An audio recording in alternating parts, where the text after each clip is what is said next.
Right, and let's talk about something else. A business plan for 2025 and 2026. The DFSA has written out its intentions and priorities. It's going to be releasing that a little bit later today.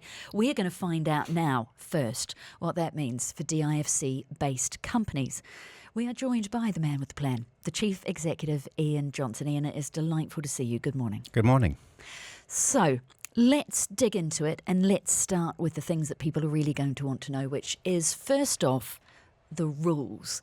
Because where you are looking at new or amended legislations, there's an awful lot about your priorities as a regulatory authority. Let's start with the big one that has been on everyone's mind recently, and that is AI. Yes, Brandy, thanks. We've released our 2025-26 business plan, setting out where our priorities are for the next 2 years, as you said. AI is key in that.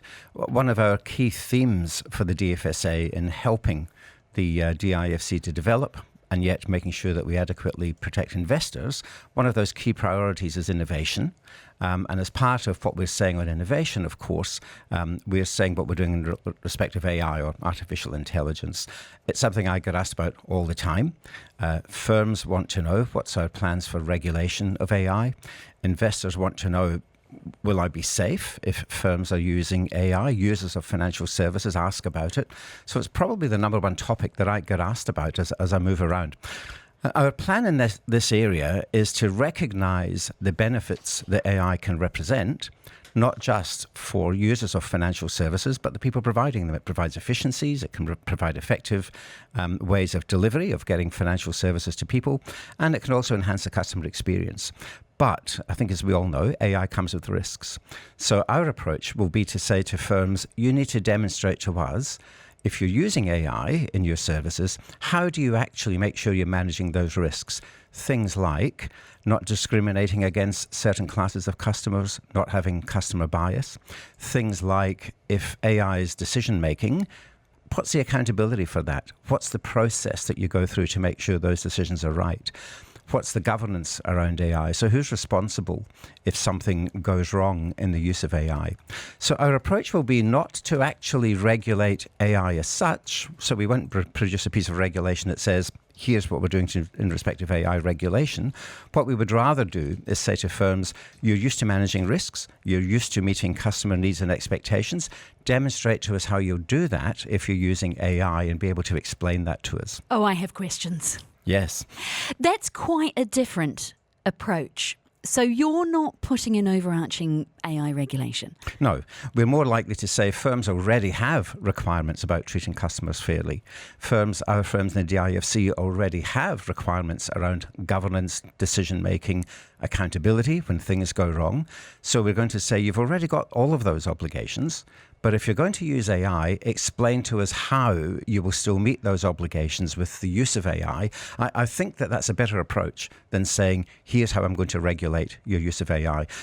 We don't regulate people's use of computers. We don't regulate the use of computer software. So why would we regulate something called AI as an application?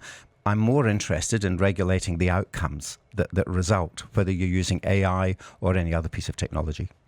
When you say, though, that they need to demonstrate to you that they are using it well, does that mean in order to use AI, they have to come and make a use case to you? Or is it more, we'll talk to you if and when you fall foul of standards? No, it's more the second, although we would be looking at it as we do our ongoing compliance monitoring with firms. So we have an ongoing relationship with the firms that we regulate in the DIFC, and we have compliance visits. They have to submit data to us. They have to submit information to us.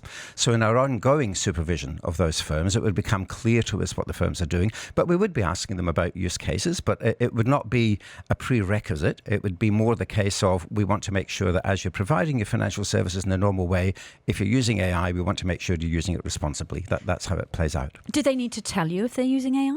No, but one of the things that we've done is in our research in this area. We've gone to firms and surveyed them and asked them about use cases at the moment so that we can get a good idea of just how it's being used and making sure that our approach is the right one.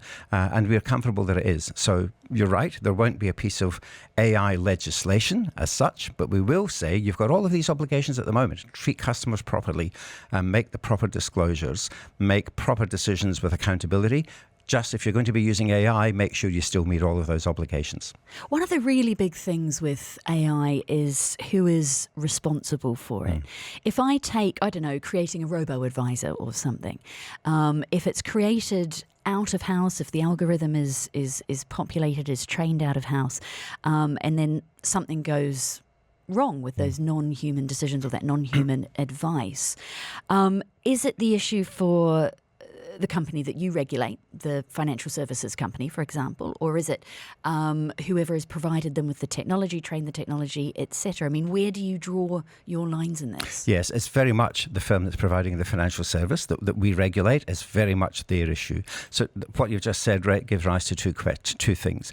The first is that the firms that we license, the firms that are providing the financial service, are responsible, accountable, and we will hold them accountable for things if they go wrong. The fact that they've used an outsourced provider, that means that they've got to properly manage that relationship themselves. But we will hold the firm accountable for the things that it does, and as we do at the moment. They already have the obligation to treat their customers properly. Where do people, if they think something is going wrong, are you still going to use sort of the normal complaints and reporting process through the DFSA? Are you having to staff up to handle this? Well, we're certainly staffing up in terms of the technology and the way that innovation is coming into the market ever more. In terms of digital, in terms of AI, we need to make sure we've got the right people who understand these things. But yes, this is just part of our normal regulatory process. If you think about it in terms of outcomes that people are responsible for, those outcomes and responsibilities shouldn't change regardless of the type of technology that's used. So that's what we're really interested in, while understanding the sort of technology that they're using and being able to probe and ask questions and hold them accountable for it. Let's have a look at funds. We've seen a massive increase in the number of companies that are based in the DIFC, and indeed the number of hedge funds and other vehicles that have moved into the UAE as a whole. What does that mean for you in terms of regulation, and what might we see new or amended coming out?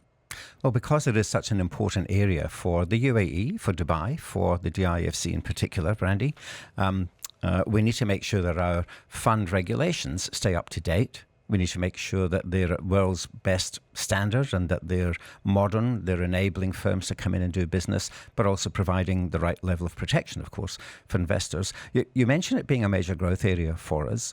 And the DIFC, each of the past 3 years has been a record year in terms of the number of new licenses that we, as the regulator, have issued. Last year it was more than 100. New licenses, and that means that the number of regulated firms we now have are getting up above 900 firms. The fastest area of growth is in funds. As you say, a number of hedge fund managers, a number of other asset and fund managers have come into the DIFC over the past couple of years.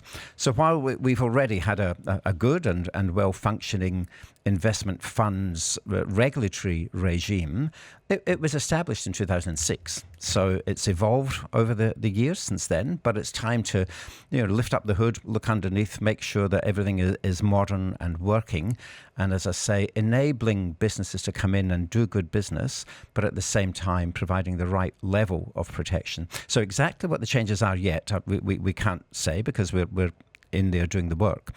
But there will be some changes, but there will be changes that are about enhancing investor protection, but making it easy for firms to come in and thrive in the funds area. What kind of areas could they touch on? What areas are you looking at? Well, we would look at what the restrictions might be, or rather what the requirements might be in terms of level of customer that you can deal with. The DIFC has tended to be a wholesale centre, much more wholesale than retail business. So we would be looking at, if you're dealing with more advanced or more sophisticated investors, then you can relax some of the requirements because you're dealing with people who are able to make informed decisions. So we would look at where those settings lie. We would also look at the type of asset classes. We've now opened up to digital assets, for example. And so we would be looking at all of those things. As I said, just a little bit early to say exactly what shape they'll take, but those are some of the areas we would look at. Will we we see new or amended crypto legislations in the areas around crypto, such as tokenization? Yes. So if we go back to 2021, that's when we introduced our investment token regime. 2022, we introduced a crypto token regime. We've continued to evolve that as we see market developments, as we get a little bit more relaxed in our risk tolerance. And we'll continue with that, and especially for tokenization. We will look at opportunities for that to happen in the DIFC. We've already issued several licenses in this space, but it's tended to be mostly existing financial institutions extending their business into that area. It sounds as though a lot of that regulation is going to get, loose is not the word I'm looking for, but it's going to get wider rather than tighter. Yeah, that's true. It's to do with our risk tolerance and as we see the market practice develop. The DIFC is a place that's always been well regulated. It will continue to be that. We will continue to meet all the global standards in terms of quality of regulation. I don't think anyone thinks of the DIFC as a place for light touch regulation, but Dubai does want to keep evolving. Dubai does want to be a major centre for financial activity, and we'll do what we can to enable that, but we will always make sure that there's a right level of protection provided for investors. Financial crime is another area for that. By financial crime, we mean guarding against money laundering, guarding against terrorist financing. We have a very good reputation in that area, and we'll continue to make sure that that's the case as we continue to keep Dubai a place that people can come and do business safely. Will we see new or enhanced regulation in the areas of financial crime as again, AI and the rest of it becomes more sophisticated? So what we're likely to do is make sure that the regulation that we have in respect of financial crime covers those new areas. We need to be very careful. There is a lot of money coming into Dubai. It's a very open economy. A lot of money coming in, a lot of new people coming in. And if our institutions are going to deal with that new money, and if those institutions are going to deal with the people coming into Dubai, we need to make sure they're doing so properly and meeting all their obligations under the UAE financial crime laws and under our supervision in the DIFC. What about the amount that you penalise people when they fall foul of this? The National Law Review in the US has been tracking how much you fine people when they do.